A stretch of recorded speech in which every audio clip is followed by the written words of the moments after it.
3 weeks to go until the New York City Marathon, which means this is the final week of training before the taper begins.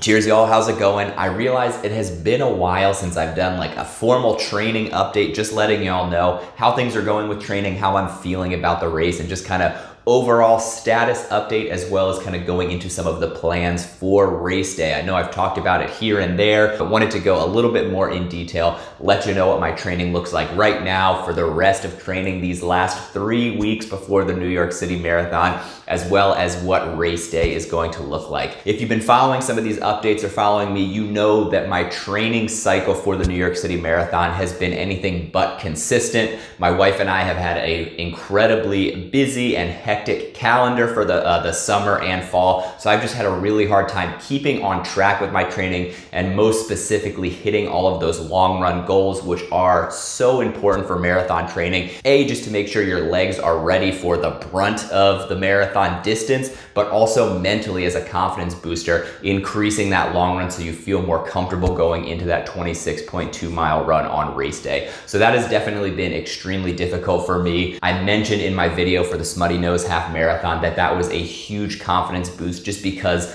that race went so much better than expected, so much better than anticipated. Again, I am painfully aware of the fact that the marathon distance will be double that. So after that race, talked with my coach about just wanting to make sure my legs were ready for the marathon. I'm kind of putting that 3:30 goal that I initially had on the back burner, just focusing on having fun. I do think I can set a PR. My current PR is 3 hours and 53 minutes. So I feel pretty confident that I'll be able to tackle that. But my biggest fear is definitely that wall, or those miles from 20 to 26.2. New York City, when you're hitting that point, is notorious for hitting the rolling hills as you approach Central Park. So it's famously one of the more difficult finishes for a marathon, just because, like I said, you're kind of gradually going uphill during those final miles, which is already a tough enough battle mentally. That's usually when my legs start to feel some fatigue. And so I just want to make sure that I have my legs and my mind as ready as possible to handle that. So really just talk to my coach about how can I make sure that I get to where I need to be, get my legs to where they need to be for this race without ramping up mileage too quick at the end of training and risking an injury. So what that plan has looked like since running the Smutty Nose Half Marathon is basically, instead of doing one long run on the weekends and just ramping up that mileage super quick, doing back-to-back long runs, a little bit shorter distance, but doing them on a Saturday and a Sunday to, again, just kind of simulate the fatigue that your legs are gonna feel during the marathon. Last week, I did a 2-hour run on Saturday and then a 90-minute run on Sunday. Also did some speed work during that 2-hour run on Saturday. So that was last week.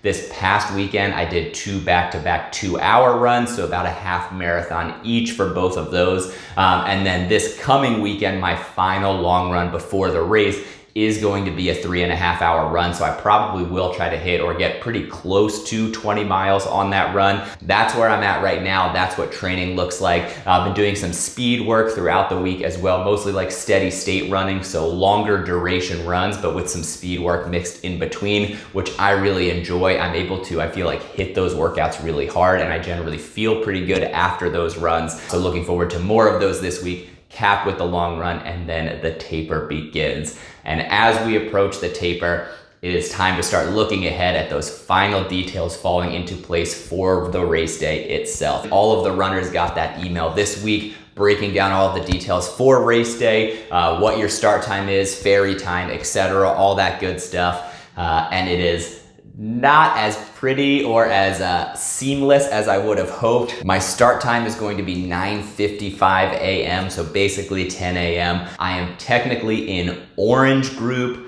Wave 2, Corral B. So a lot of things to remember, but I'm gonna put up real quick a map of the starting area to give you an idea of what this looks like. But you can see it's separated into a few different colors. So I am gonna be in the orange group, and then the orange Corral B, if you can kind of see that strip where the corral is gonna line up for orange. So the blue, the orange, and the green starts, those colors actually have 3 different starting areas, and the course is actually unique for each color towards the beginning. So it just keeps runners separate.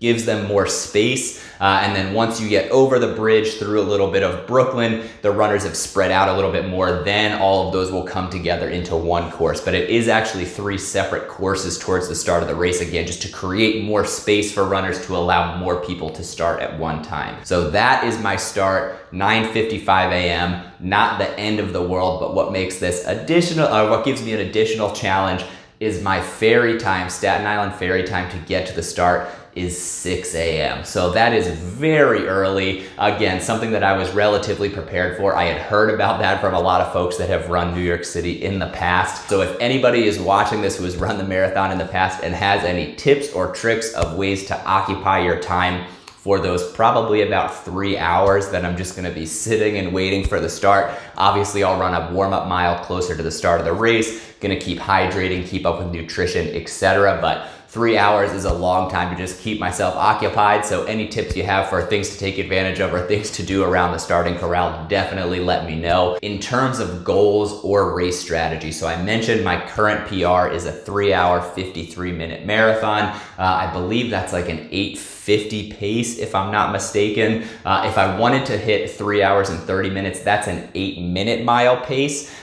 which I don't think is unheard of. But again, for 26.2 miles, maintaining that pace is a lot more difficult than anything that I've done recently. So I just don't have a lot to compare it to. That's kind of the difficulty that I'm facing going into this, is just I don't have a lot of experience with marathons. So I can kind of base it off of past races. But like I said, a half marathon, I don't feel great taking my half marathon time to predict my marathon time, just because half marathons are half the distance. I'm also much more familiar with half marathons. I've run much more of them, much more comfortable with the pacing plans for those. Marathon is still very, very new for me. So I'm thinking I'm probably gonna aim to start at like an 8:30 pace, maybe. Hover around there, see how it feels.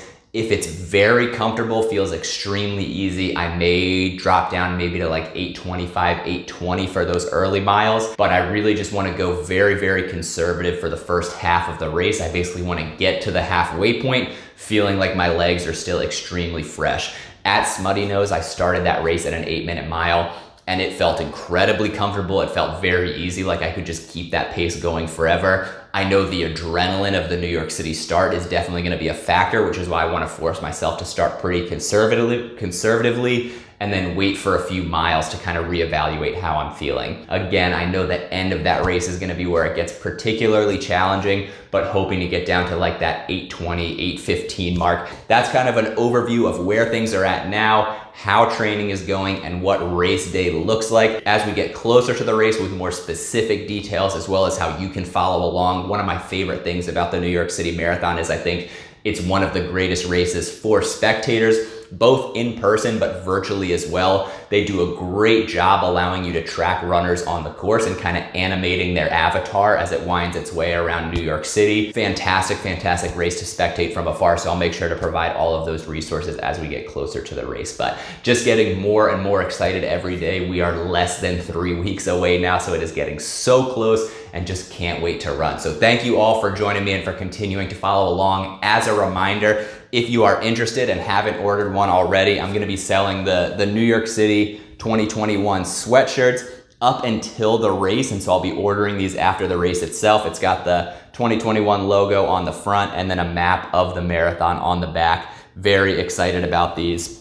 So if you want one of those, all of the sales go directly towards my fundraiser for Athletes to End Alzheimer's. Or if you'd just like to donate, I have a link to the fundraiser down below as well. But thank you again for joining me on this ride, on this journey. I hope you give the video a thumbs up, and I hope you'll subscribe if you don't already. And until next time, I'll see you around. Cheers.